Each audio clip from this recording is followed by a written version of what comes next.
Saudações, visitantes, novamente bem-vindos ao Vlog do Dan. O assunto que eu vou tratar hoje é sobre ditaduras e ditadores.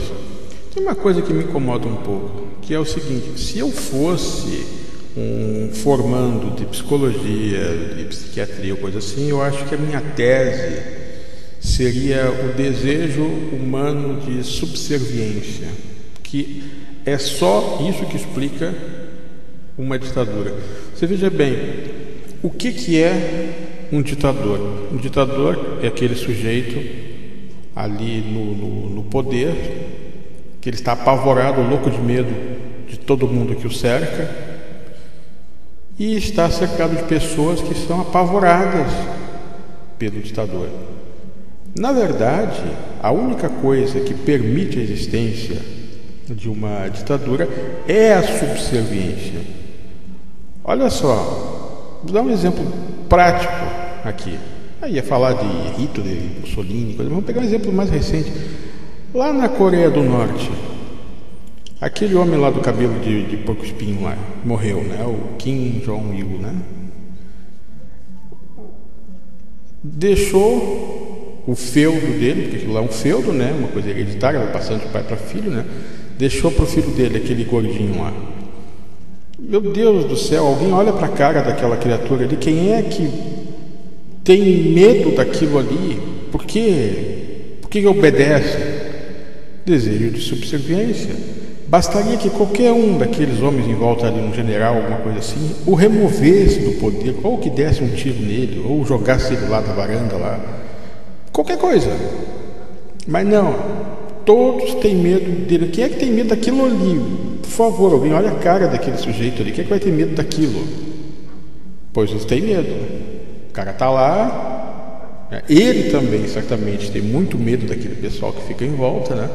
Porque a qualquer momento ele pode mesmo levar um tiro e ser jogado da varanda lá, qualquer um. Mas todo mundo morre de medo do sujeito lá. O que aconteceu, por exemplo, na Líbia com Gaddafi é a mesma coisa. Ele atinge o poder, fica lá. Qualquer um que tem acesso a ele ali pode tranquilamente tirá-lo do poder, mas não o faz. Agora sim, vamos falar mais remotamente. O Hitler é a mesma coisa. As pessoas têm medo, né, de remover o ditador. As pessoas obedecem cegamente. Basta o sujeito atingir o poder e começar a fazer os seus desmandos lá e não tem ninguém que diga não. É uma coisa que não me entra na cabeça. Você quer ver uma coisa? Quando houve a ditadura no Brasil,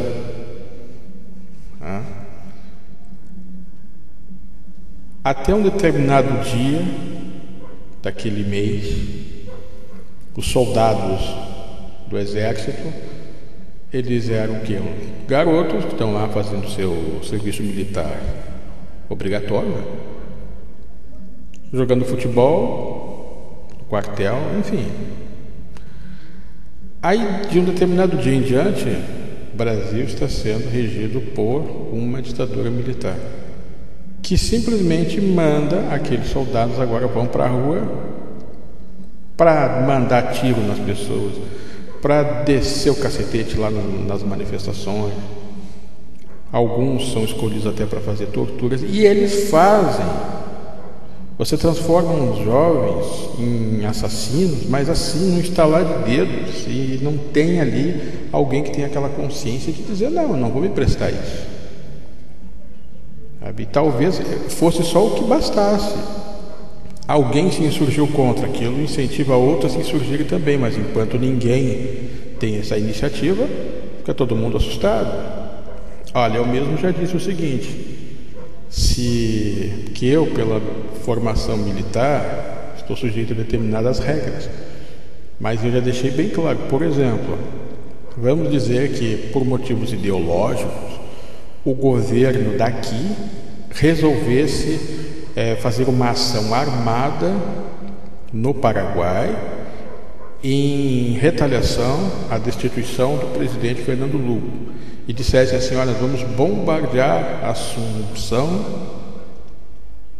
para retaliar esse governo novo que está estabelecido lá. Eu falei: olha, mas não contem comigo para uma coisa dessas, mas de jeito nenhum.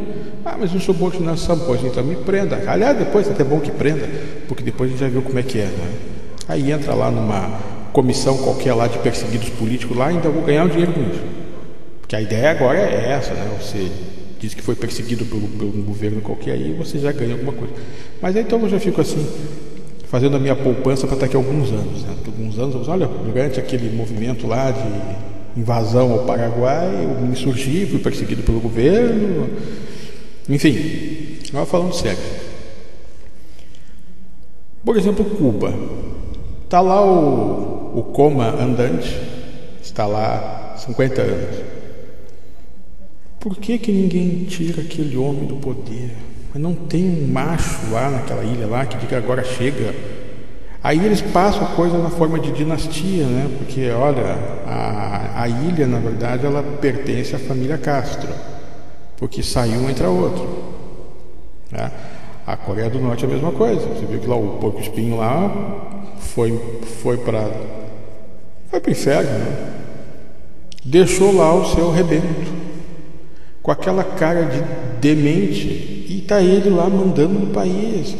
Está lá um milhão de soldados em armas lá prestando continência para ele, como se fosse uma sumidade, quase um semideus, e não tem um ali, talvez não do soldado, né, mas ali daqueles homens lá que tem aquelas medalhas até na calça. Você já viu coisa ridícula aquilo, né? Aqueles desfiles militares na Coreia do Norte, tem aquele palanque lá, o palanque não, a sacada lá onde ficam lá as autoridades, né, o ditador ali, aqueles generais em volta ali do cara. Pô, o sujeito tem medalha até na calça. Até na calça mesmo, pode ver, até na calça tem medalha. Mas então, gente, é o seguinte, ó, não consigo entender como é que as pessoas parecem que desejam estar sob o comando de alguém que detém a força no momento. A pessoa não pensa, veio a ordem de lá, façam isso, façam aquilo, matem, torturem, e fazem. Não tem aquela. Parece que um dos meus autores favoritos, né, muito antigo, por sinal, que é Gustave Le Bon, que escreveu A Psicologia das Multidões, que acho que esse livro você encontra mais em francês, La Psychologie des Foules. Bom, eu li em francês, mas tudo bem. Mas ele falava exatamente isso. O homem em multidão, ele perde a sua identidade pessoal e adquire a personalidade da multidão. Então você vê, normalmente, você ali, que é soldado, está naquela tropa, você individualmente talvez não cumprisse a ordem de abrir fogo contra a multidão. Está só você ali, alguém diz, atira neles, você talvez não fizesse isso. Mas se você está no meio de um grupo grande de soldados, alguém dá essa ordem, você atira, mesmo sabendo que aquilo é errado, mesmo sabendo que aquilo é uma coisa que não se faz, mas você faria naquele momento. Então o Gustave Le Bon falava isso, o homem em multidão, ele pega a sua personalidade pessoal e adquire a personalidade da multidão. E é verdade, a gente vê que basta que o sujeito esteja numa posição de poder político, né? As ordens dele não são questionadas, comete os desmandos que quiser e tem quem obedeça. E eu acho que isso sempre esteve errado. Esses ditadores todos aí fazendo o que bem entendem. Agora uma coisa, situação que está acontecendo na Síria, aquele ditador lá, o Bashar al-Assad, aquele homem só está fazendo o que está fazendo porque tem o apoio de quem? Da China e da Rússia. Então, você aí na hora de ficar defendendo o comunismo, então você pense bem, aqueles dois, no caso a China e a Rússia, eles são inimigos da humanidade.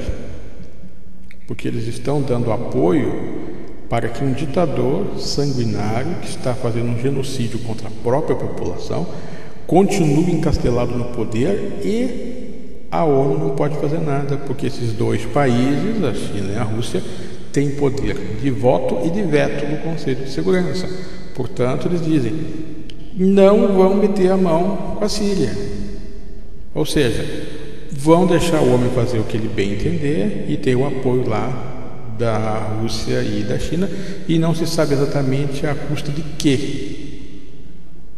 Porque esse interesse tão grande assim em proteger uma ditadura. Se eles fossem países decentes, o que eles fariam? Olha, o resto do mundo não vai meter a mão lá com a Síria porque é nosso protegido, mas nós vamos resolver esse problema. Ao invés disso, o que fazem? O que tem ali de armamento na mão do exército do Bashar al-Assad são armamentos de origem chinesa e russa. Não viu lá o Vladimir Putin lá, que mandou fazer aquele julgamento em tempo recorde, na mesma semana, aquelas meninas lá que invadiram uma igreja, para fazer aquele vídeo de... Que ritmo aquele? É punk, rock, sei lá o que era aquilo. Mas em tempo recorde, em uma semana, elas já estavam não só presas, como julgadas e condenadas a 2 anos de prisão, porque fizeram lá uma música de protesto lá, invadiu uma igreja. Então, ditadores são assim. O que é uma excrescência? Como é que, em pleno século XXI, ainda se permite que uma pessoa intimide um país inteiro e não tenha ali um macho que vá lá e acabe com isso? Aqueles homens que ficam ali em volta, ali, os seus assessores, mas não tem um ali que... Vamos botar um fim nisso? Porque na hora que alguém tomasse uma atitude, eu acho que a coisa caía. Porque aquele ditador, seja ele qual for, com certeza ele está muito apavorado e está sempre com aquela coisa que a qualquer momento ele vai ser removido ou vai haver um atentado, enfim, ele sabe disso. Mas ele tem aquela segurança, né, de que a subserviência humana fala mais alto. Então, já que ele é o ditador, mandou, está mandado, não se discute. Isso me aborrece muito. O ser humano gosta de ser comandado, ele gosta muito que tem alguém em cima dele lá dizendo o que ele tem que fazer, o que ele tem que pensar. Isso daria uma boa tese aí de final de curso. É uma tese de doutorado, eu acho que dava uma tese isso aí, se já não deu. Mas era isso que eu queria falar para vocês, a minha opinião a respeito dessas ditaduras que andam por aí, e não se espantem se um dia não aparecer uma coisa parecida dessas aqui no Brasil.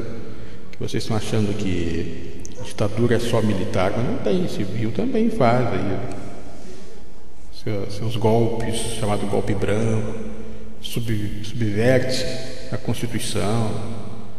Enfim, vocês fiquem espertos aí, porque a gente vê umas coisas estranhas acontecendo por aí, certas tentativas, né, sempre de cercear a liberdade das pessoas, sempre tentando impor mais e mais regras em cima do cidadão, se metendo até na rotina da casa das pessoas.